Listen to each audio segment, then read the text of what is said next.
بسم اللہ الرحمن الرحیم۔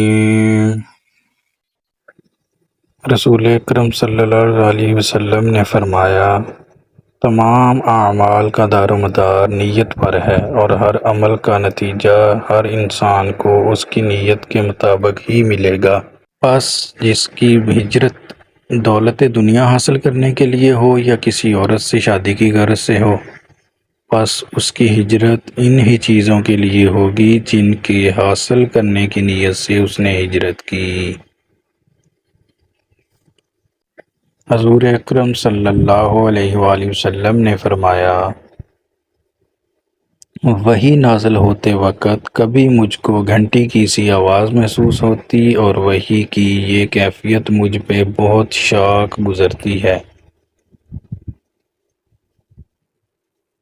جب یہ کیفیت ختم ہوتی ہے تو میرے دل و دماغ پر اس فرشتے کے ذریعے نازل شدہ وحی محفوظ ہو جاتی ہے، اور کسی وقت ایسا ہوتا ہے کہ فرشتہ بشکل انسان میرے پاس آتا ہے اور مجھ سے کلام کرتا ہے، پس میں اس کا کہا ہوا یاد رکھ لیتا ہوں۔ دل فیتا ہے